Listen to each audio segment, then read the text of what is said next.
Hey, thanks for joining me today. Tales from the Crate. I'm Andrew. This is kind of a new incarnation of Tales from the Crate. I've gotten the question a lot, like, what's happened to your channel? Why are you gone? And I don't know that I have great answers to any of those questions. They're very satisfying. I am trying to reboot here. Essentially, I just wasn't having a good time making them anymore. And I kind of have a rule in life. It makes me money or it makes me happier, and I don't do it. And I didn't do the videos to make money, of course, but I did do them to be happy. And it became like a chore. And part of that is just I'm working a lot. I got 2 kids that need my attention. COVID really kind of shifted our schedules. And so I used to have these pockets of time that I don't have anymore because things that my wife was doing with the kids are no longer happening. So short answer was I wasn't enjoying it. It very much felt like a chore.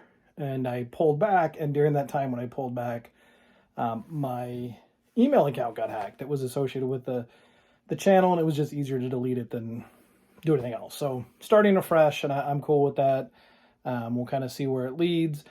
We'll see how consistent I can be. I'm excited to do this. Like, I feel excitement to do it again. So I'm excited to be here, and I appreciate you tuning in and taking a chance. I also want to give, some shout outs to people. I've had a number of people reach out to me during the time and just say, hey, I missed your channel. I missed your videos. Steve Carlson's been really nice about checking in with me. You okay? You alive? Brian over at Shamrock and Records, the same thing. So it's been nice. I appreciate the community aspect. So I'm gonna see if I can kind of hop back in and go again. As you can see, not much has changed, just more records, more chaos in my life. I know one of the things I took feedback on in the past was that my videos were too long, and maybe that was some of what I felt cumbersome about them. So I'm trying a new format. I'm gonna do what we call 5x5, right? So 5 things I've picked up recently and 5 things I'm listening to. So the 5 things I'm listening to generally would be more, it would be newer stuff, but that's just not always how it works out to. Like what kind of ends up on my turntable in heavy rotation, and then 5 things I've picked up. So 10 artists total. I'm going to show a few albums by the same artist. Let's kick it off here. I got them here on the ground. First, I picked up Jon Spencer's Blues Explosion. This is the album, Now I Got Worry. This is, I think, their 4th or 5th album. Nah, that can't be right. Someone's going to correct me. I have kind of a complicated relationship with Jon Spencer. When the guy makes noise and does his blues rock thing, I am 100% in. When he blends it with hip hop, I don't enjoy it so much. Not that it's bad, just not my cup of tea. So like, as a kid, Acme was the album that hit really big. I did not really care for Acme. But as I've gone through, discover like Crip Style and Orange and even the Boss Hog stuff and the heavy trash stuff, I really like that stuff. And so this is kind of his return to form, and it's just nice noise rock from Jon Spencer. Jon Spencer being the Jack White of the 90s, if you will, just kind of a great guitar player, kind of exploring the blues in different formats and trying to modernize it.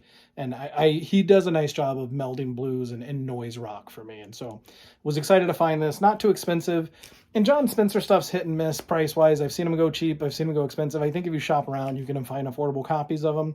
So I wouldn't, blow the $100 that somebody's asking on eBay. This album in particular, I think you can find for like 20, 25 bucks. Worth your time. I'll give you a little taste. Jon Spencer.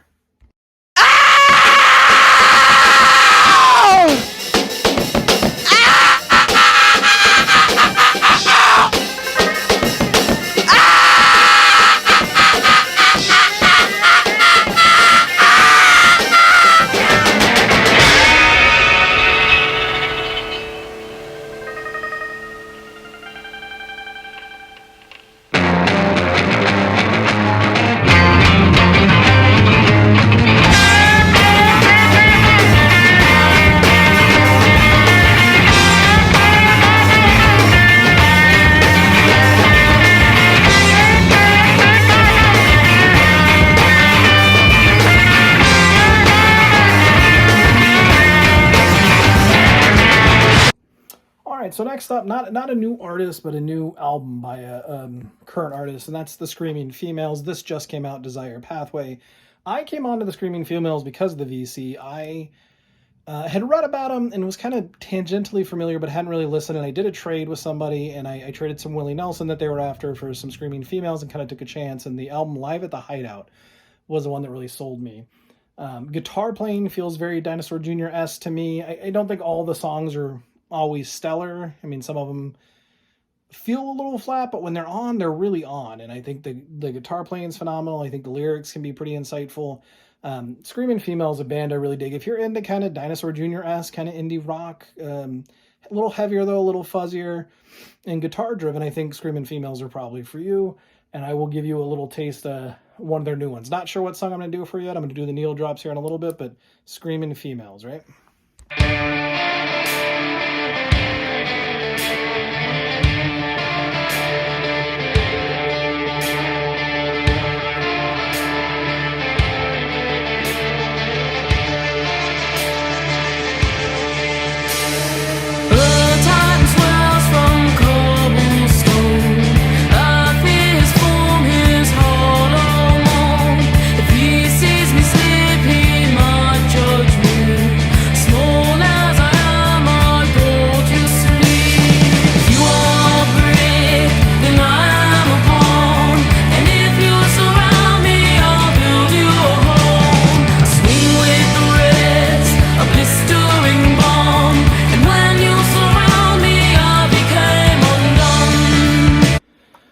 My next in my 5x5, so this is 3 if you're counting. Again, technically a new artist, but a tangential kind of offshoot of another guy. So this is called Posh SWAT. Posh SWAT is a John Dwyer project. John Dwyer is the guy from the OCs, also known as the OCs, OCS. He doesn't like to keep the names consistent. I'm a devotee to John Dwyer and whatever he does. Damage Bug I really like. The Coach Whips I really like. Just a great musician. Runs the gamut from kind of avant-garde. Even some of the, like, Posh SWAT is one of these offshoots. He's done a lot, like Witch Egg and Gong Splat. Those feel very like ECM jazz to me, which is crazy. I think the OC's hitting a real progressive prog rock kind of way for a while. Coach Whip's a little more punky, a little more pop punky. Damage Bug, a little more electronic. Like, the guy just has range, and it's all really good. And so Posh SWAT, like I said, one of these offshoots, and it's more drum based. That was the whole premise. It's like this free form kind of drum gathering, and you get a little bit of electronic in there too. You get some other stuff with sized drums. I've only listened to side 1 once because I literally just got it. And I've been dying to pick it up. Very excited for Posh SWAT. Comes on a nice kind of like clear, kind of lime green vinyl too. Or this, I think he's a color guy, so I'm sure you can get a ton of others. But worth your time, and I'll give you a little taste of what Posh SWAT feels like next.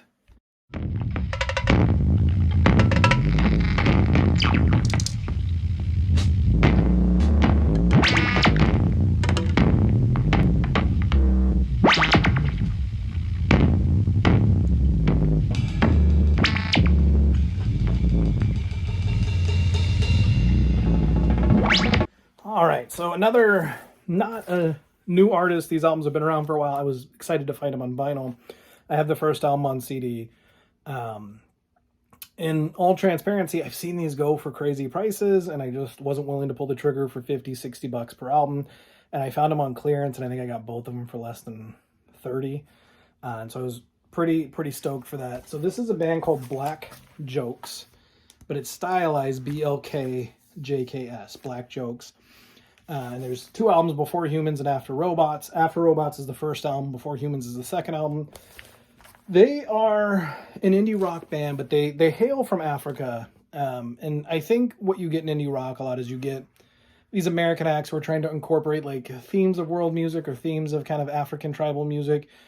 And this is the opposite way. These are guys that are brought up on world music and I would even say tribal music who are an indie band. And so these influences just kind of find their way in. And I think very quietly, these have gone under the radar as 2 really good albums. I kind of TV on the radio-ish at points, kind of Mars Volta's at points. There's even points where it feels like The Fall to me, like just that kind of, that post-punk. That's not, if you're looking for a Fall, this isn't it, but there are moments where it feels like that mixed with TV on the radio and Mars Volta. It's more about soundscapes than it is about like chorus, verse, chorus. It really is, I guess, prog, indie prog in that sense, kind of some world music thrown in. I think these are at least worth the stream. Very cool albums. I was very stoked to find them. They are pressed by Mexican Summer, who I don't think, or I'm sorry, not Mexican Summer, Secretly Canadian, who I don't think do the best job generally with pressings, but these sounded fine to me. I've listened to both. Very stoked to have them and add them to the collection. Like I said, I had them on CD for a long time. I'm actually, is there a third album coming out? It's been a few years, I'm hoping. So Blackjack stylizes BLKJKS.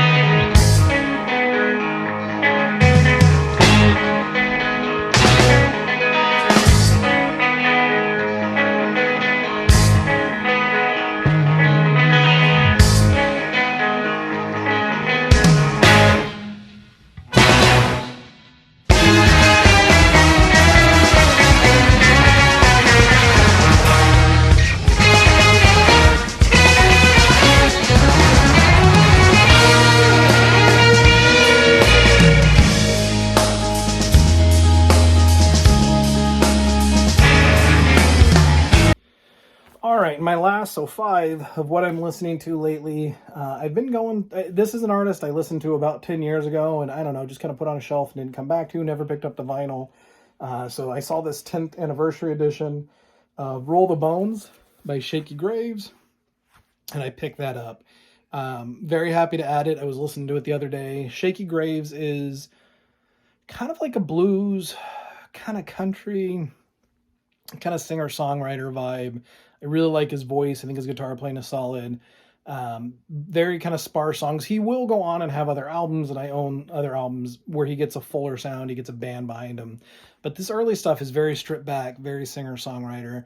The second disc actually was not released with the original album. So the album itself, Roll the Bones, comes on like a gold vinyl, and then there's a bonus disc of kind of like outtakes and studio pieces. There's a lot of talking interludes about how he got this guitar.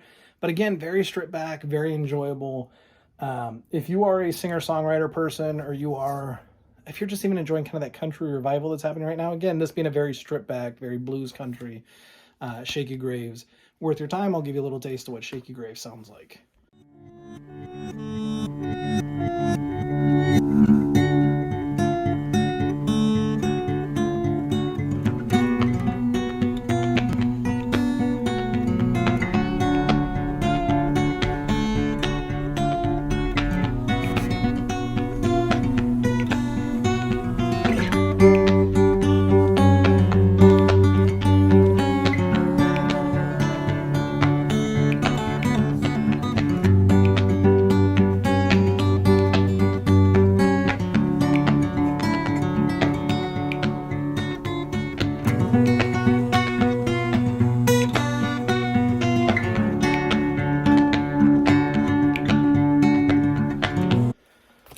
Now I'm just going to run through kind of 5 recent pickups of things I've really wanted for a while and was able to track down. So not that I'm not listening to these, but these I'm showing more as just recent pickups.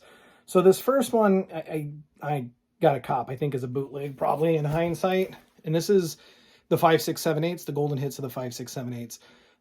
So 5.6.7/8 probably best known for the band that plays during Kill Bill and Tarantino.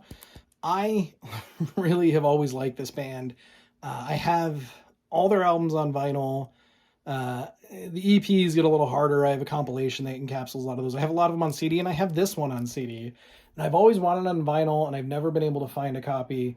And I found one online for what I thought was a steal of a price. I picked it up, and I do think it's a bootleg.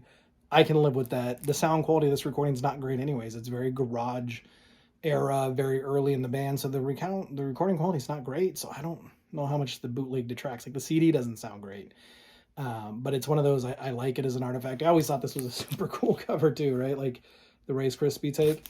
But just Japanese garage rock, man. Like in the Japanese, there's a whole psych rock, garage rock movement there that often gets overlooked or not talked about enough. I'm a huge fan because I think they do it well and they throw themselves into it. And I'm down for garage rock, and I'm down for the 5.6.7/8 doing their garage rock. I think they're 3 cool chicks who rock out. I love the screaming. I love when it gets unhinged. That's what I'm looking for. So this was a very cool pickup. My next pickup, and I'm not going to do needle drops of these. I think these are things people are probably more familiar with. So one of my local shops did a really big buy and has been advertising it and reached out to me and said, hey, like, you should come and check it out. And it's about an hour from where I live. So I found myself down there last week. about a week and a half ago, and I was looking around. A lot of cool stuff. A lot of it I already had. Some of it quality was a little questionable. But they had advertised that they got all these Velvet Underground ones. Now, I have most of my Velvet Underground taken care of. Like, I have an 80s Japanese pressing of Velvet Underground and Nico. Of course, I like an original. They go for ridiculous prices. Mine actually sounds really good. I would like to find an earlier pressing of, I think it's White Light, White Heat. Like, I have not a first, it's like a third or fourth, and it's on a flimsier MGM vinyl. It's a super clean copy. I've always wanted to find an earlier pressing, so I went kind of thinking, I'm going to find that. That was the one they did not have. I don't know if somebody else picked it up. But they had this, which I've always thought was a really cool comp from the band, and I've never found a nice copy to pick up. This is Andy Warhol's Velvet Underground and Nico, so it's a comp. And I actually think this isn't Andy Warhol in the cover I read, but an artist kind of imitating Andy Warhol. These are super clean. I believe it's a German pressing. I don't know that this ever got pressed in America. And price was right, and I get a discount there because I have shopped there for so long that I picked it up. And you get a lot of Velvet Underground and Nico. I'm Waiting for the Man, Sunday Morning, Femme Fatale, Heroin, Venus and Furs. But then you also get, Pale Blue Eyes, which I really like. You get Black Angel's Death Song also from Velvet Underground and Nico. You get Candy Says, White Light, White Heat. I was stoked to pick it up. I think it's a cool LP. I like the cover. Nice to add it to the Velvet collection. So the next one, I actually just really lucked out time-wise, and I think this is going to be hard to believe in hindsight. I did some extra work this last month, and I got a little bit of extra money and kind of paid bills, got some stuff paid off, and I had a little bit of extra, and I've wanted these albums for a while, and I just haven't pulled the trigger. And I found a seller who got me 2 of them, and a second one got me the third. So it's 3 LPs by De La Soul. They are specifically the Vinyl Me Please pressings. When Vinyl Me Please does their records of the month, I think those are generally really well done. When they do kind of their special pressings, I'm a lot more hit and miss on those. Just, hey, we're going to press this Sturgill Simpson album. It's not a record of the month, but it's uncolored vinyl. Like, those are the ones I generally have had more problems with. But when you do their records of the month, I think they're really well done. And I have wanted, the first album, De La Soul is Dead, and my favorite is actually Balloon Mind State. When I was a kid, I was the youngest of 4. My second oldest brother came home from college. We were living in Chicago at the time. Now I'm in California, but living in Chicago at the time. My brother came home from college, and he was one that turned me on to a lot of music over the years. I turned him on to Nirvana and Metallica when I was in 3rd grade, Red Hot Chili Peppers. And he was also into rap. Like, I got DOS Effects, I got... I remember even like NWA, like these things, right? And so he came home and he brought home Balloon Mind State, and he said, hey, I think you're going to like this. And he put on Ego Trippin' Part 2, and my mind was blown as a little kid. And I just have a lot of memories of my brother and cruising around and listening to this song. And I think it is such a good song, Ego Trippin' Part 2. I think they're great albums. And so I pulled the trigger, got them, and literally in the mail when Trugoy the Dove, Dave, passed. And I think timing-wise, lucky for me, because I'm sure the price of these is now going to shoot up. I also know that there's represses coming out. Again, I did want the Vinyl Me Please because I think they're well done. But represses I go for too. So, I mean, I think timing-wise I lucked out, but I was so happy to get these. And I am very sorry to hear about Trugoy the Dove. I think De La Soul is one of these massively underrated, but very much appreciated by music snobs, with the general population not buying it. And so, De La Soul, very cool pickup. I was happy to get. Next one up, I got 2 more. I'm going to save my big grail for the end. I was able to pick up an original pressing of Suspiria by Goblin. So Goblin is a band probably best known for doing soundtracks and doing a lot of there was an Italian horror movie movement for a while with guys like Fulci. Hey, I'm sorry if I'm saying that incorrectly. Mario Bava. I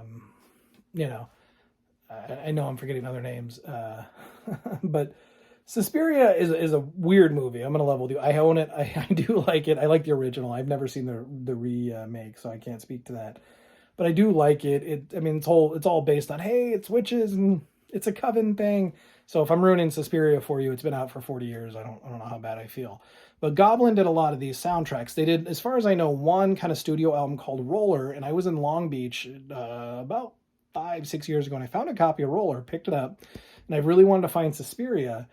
And I found one that was really beat. The guy wanted a lot for it. I passed on it, and I found like Suspiria 2 like 3 or 4 times, and couldn't find this. Finally found it. Good price, very clean. It is kind of proggy, it is kind of soundtracky, but I think Suspiria does that very well. And my last one that I'm going to share with you, and this is a big grail for me. This is one of those albums I'd kind of given up ever getting my hands on, and I did buy a repress when they came out. But, you know, if you watch any of my former videos, I'm a jazz guy. I love jazz. I'm the weirder the jazz. I like it. I like free jazz. It's just, it's my thing. I'll cop to it, and I'm proud of it, in all honesty. And there are a few just heavy hitters that have on my list of things that I've always wanted, and I'm not sure I'm ever going to find. Abdul Wadud was one by myself for a long time. I finally picked up a copy of that. Bakita Carroll's Orange Fist is like my grail of all grails at this point. I've been looking for years. I've been outbid multiple times, even when I thought I was going, you know, heavy bids. And I kick myself every time I have missed one. And this kind of falls into this. This is the Black Artist Group in Paris. And this is an original pressing, and it is beautiful. I mean, it is a flawless looking pressing. I couldn't believe I found this, couldn't believe I could afford it. And this is Joseph Bowie, who, you know, is, of course, in the Art Ensemble of Chicago. We have Bakita Carroll, who did Orange Fistures that I just talked about. Charles Bobo Shaw, who I have a number of his solo outings. I believe his first album recently got repressed, actually. Floyd LeFleur, and then Oliver Lake, another guy who I have a number of Oliver Lake albums. This is a beautiful meeting of the minds, and as far as I know, this is the only thing they ever recorded, and it's a live album. It is cool as all hell. It is if punk had a jazz vein, that is this, man. This is jazz punk. I don't know what to tell you. So happy to find a copy. I mean, it was like the sky opened up and shone down upon me. So I was very excited to pick that up. And that's it. That is my 5x5. I am hoping to get consistent with these. We'll see how I do. I'm doing my best, guys. Any feedback you have, any comments, any questions, please just post them down below. I'm also going to put my link tree in the description. You can email me there. You can check out my radio show. I have a Saturday, Sunday, 2 Central, noon Pacific radio show on KBSR Black Sparrow Digital Radio. And I think the link is on the link tree to get the app, and you can stream that. Quality radio show, man. So if you ever, are bored on a Saturday or Sunday and need something to listen to, join me there. And that's really about it. I do want to thank again everybody that reached out. It's nice to be a part of a community that reaches out. I don't know what else to say. So thank you, and I'll see you guys soon.